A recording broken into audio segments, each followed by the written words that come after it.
Hey, good afternoon, everybody. It's your boy Pigskin Pete. Happy Thursday to everybody. So yesterday was National Signing Day in college football.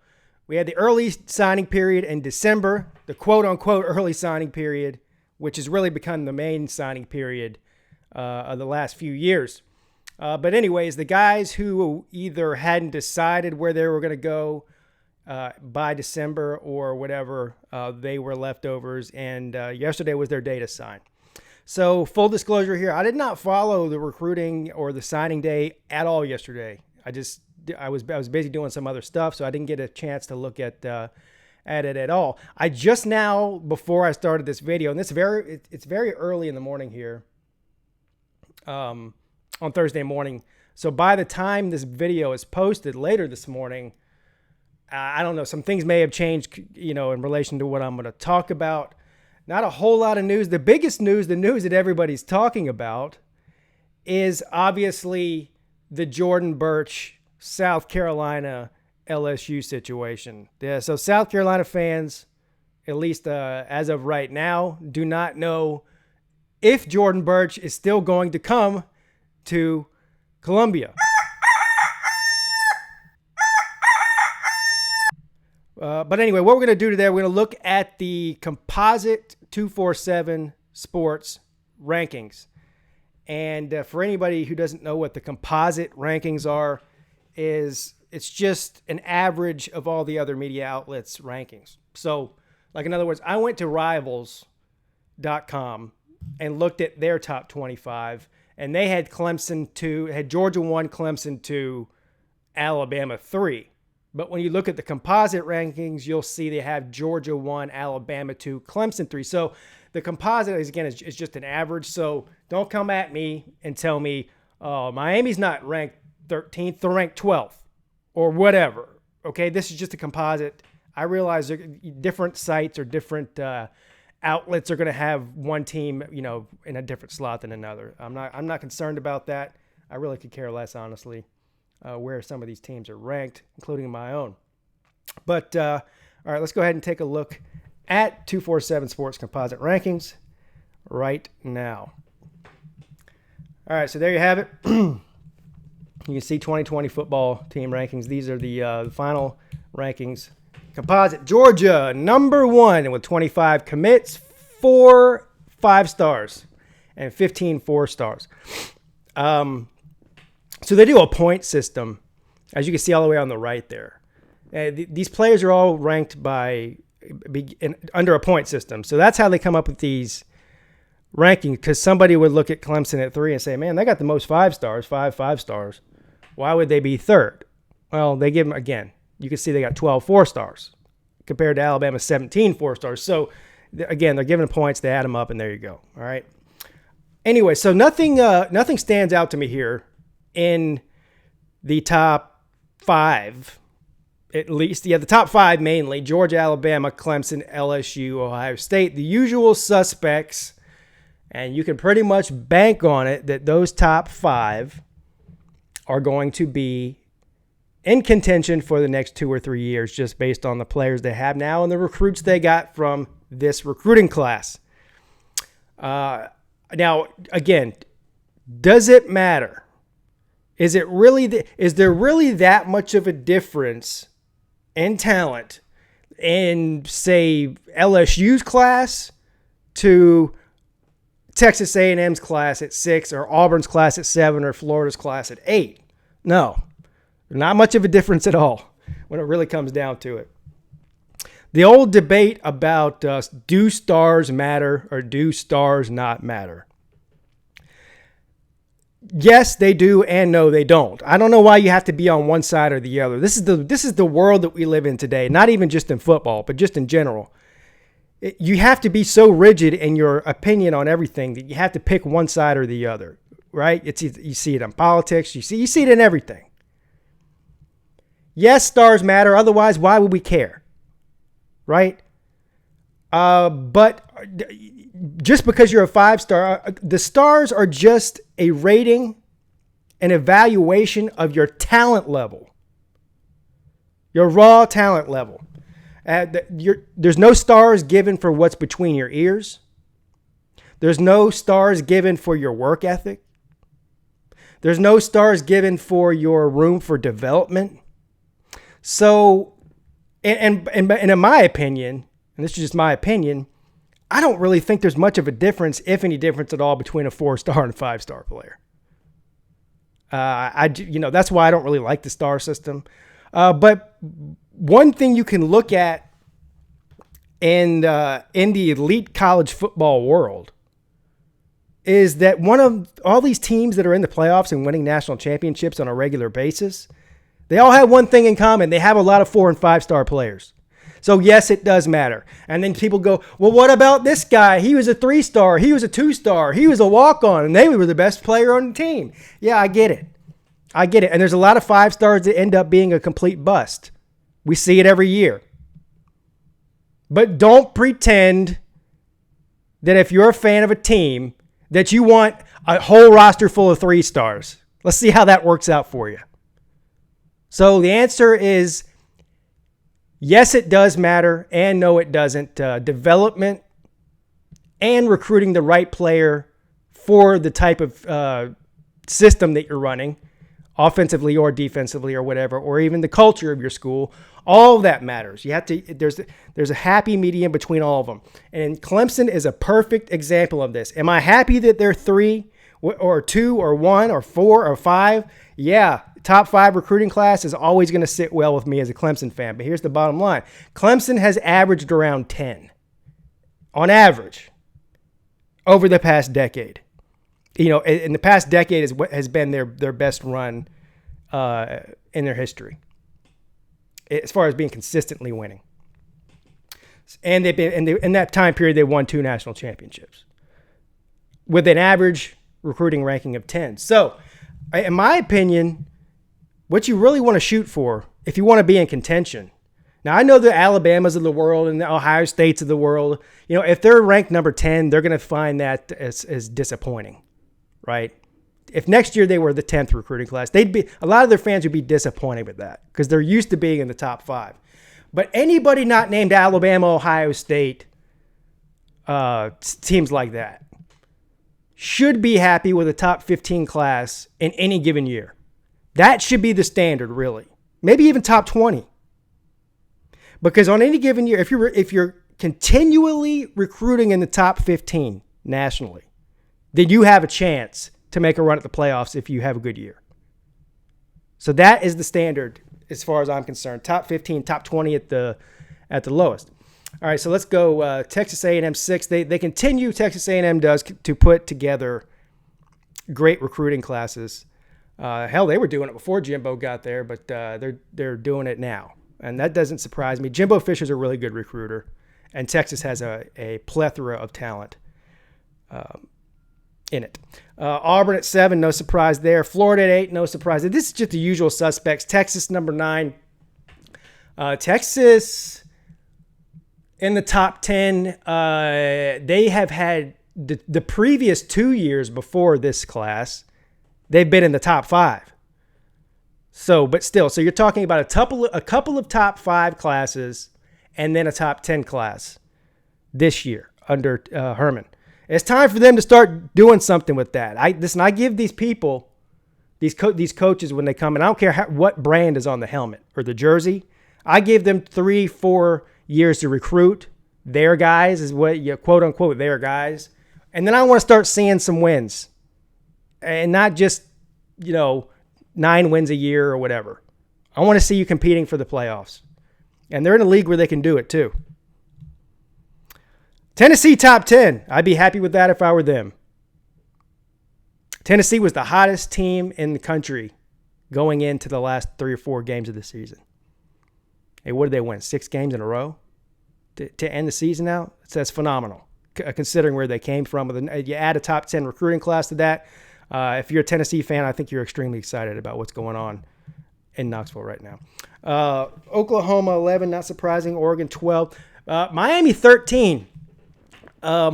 Miami hit on some big players yesterday and in December, and they have done a lot of good things through the portal. Obviously, the most notable one is Derek King. Now, I know that Derek King does not count towards their recruiting ranking because he's a transfer. He's not somebody they quote unquote recruited. But in reality, when these high name guys, especially like Derek King, decide and announce they're going to transfer and put their name in the transfer portal, they're being recruited by teams. So in effect, Miami did still have to recruit Derek King. They just weren't recruiting him out of high school. They were recruiting him out of college. So I consider that a win is in recruiting by getting a guy like him to transfer there when he could have gone a lot of other places probably. My point here is that Miami should be extremely happy with the top 15 class this year and, of course, picking up some great players out of the transfer portal. 14, Michigan, not surprising. That's about what Michigan has been averaging under Harbaugh. Yeah, top 15 classes. So very predictable as far as that goes. Penn State, 15, no big shocker there. Washington, 16. Considering the fact that Washington's coach quit or resigned or retired or whatever at the end of the last season, I think salvaging a top 16 class out of that is pretty impressive. So anyways, we'll see what they do. Notre Dame, 17. Notre Dame has been averaging right around 14 or 15 in the past half of a decade, I think. I know they've always been in the top 20, right around 15, 14, 16, 17, maybe as high as 10 or 11 a couple of years. But anyway, averaging right around 14 or 15, I would think. And again, like I said earlier, this is exactly where you need to be if you want to compete. Now, I know Notre Dame feels like, or some Notre Dame fans anyway, feel like that they should be in a top 10 class every year because they're Notre Dame and because of their brand. I would say because of the area of the country that they're in, because of the type of university that it is, academically and otherwise, a Catholic school also, I think that anything in the top 20 is a win as long as you fill the positions of need and hit on the players that you get. So on right here, one 5-star, 8 4-stars, 8 3-stars. So that 1 5-star and those 8 4-stars, you need to hit on all of them. You need to hit on all of them. If you do that, and they all end up living up to the potential and develop well, then this 17 recruiting class is as good as a top 10 recruiting class where they do have some busts, highly recruited guys that are busts. So that's the difference. So I wouldn't be disappointed with 17 if I were Notre Dame. Now, South Carolina, 18. This is right around where they've been too with Will Muschamp. We saw some pretty good recruiting classes when Spurrier was there. I don't know. Listen, you guys know how I feel about the Gamecocks, but the bottom line is I don't know what's going to happen with this Jordan Birch kid. And I think most other schools that didn't really need him as much as South Carolina needs him would have just told him to kick rocks, you know? And I don't really know. I get a lot of different stories from what I read on the internet. You never know who's right and who's wrong when you're reading stuff on the internet. Unless you hear it right out of their own mouth, that would be Jordan Birch or his family members' mouth. Then you don't know what the truth is. Some people are saying that Jordan Birch wants to go to South Carolina. His mother wants him to go to LSU. Some people are saying the opposite. Some people are saying his mother wants him to go to South Carolina and he wants to go to LSU. And that's the problem. I will say this, though. If I were a parent, and I'm not telling somebody how to raise their kid. But you see this happen a lot. You remember what was it, last year or 2 years ago? This kid committed to Florida instead of Alabama, and the mom got pissed off and like stormed off of the press conference because she thought he was going to commit Alabama. Look, man, unless mom's going out there and putting on pads and a helmet and she's going to class and she's going to practice, it's none of mom's business, right? She's not paying for his school. So he's going to go on full scholarship. So it's none of mom's business. Listen, let these kids follow their own path. Because look at what it's doing. Just leave this kid alone and just support him whatever he wants to do. I mean, come on. And he'll get a fine education at either school. If he's NFL material, it doesn't matter if he goes to South Carolina, LSU, Clemson, Ohio State, Florida, wherever. If he's an NFL talent, he'll make it to the NFL. So what is the deal? Just let the kid do what he wants to do. Anyways, I don't know that I've ever seen anything like this. A player of his talent, a 5-star, top 5 overall guy in the country at any position, I think. Just not be able to decide, he commits, but won't sign a letter of intent. He's taking trips down to LSU. I mean, what's going on? Anyway, I don't know if I'd want him at this point. But, listen, I don't know the kid from a hole in the wall. I'm sure he's a great kid. I'm not disparaging the kid. I'm really not. I don't know anything about him. I'm sure he's a great kid. And he seems like he's obviously a great football player. But as an organization, I don't know if I'd want other recruits seeing this go on and thinking that this is okay. That just wouldn't sit well with me. North Carolina in the top 20. Great news for Mack Brown. I think that North Carolina is going to be a really good team this year. So outside of, Trevor Lawrence will be back, obviously, for Clemson. I think the next best quarterback in the ACC is going to be Sam Howell. He was a true freshman last year, and he was an absolute baller. He's just going to get better. Obviously, I'm a huge fan of Mack Brown. Mack Brown's doing big things up there at North Carolina. I'm happy for him. And, obviously, Derek King is going to be a good quarterback in the ACC as well. But anyway, Nebraska top 20. That's good news for Nebraska. That's all I'm going to say about that. 22, I think what I heard somebody say, and I could be wrong here, I'm sure a Florida State fan will let me know this, that this is the lowest ranking recruiting class that Florida State's ever had, 22.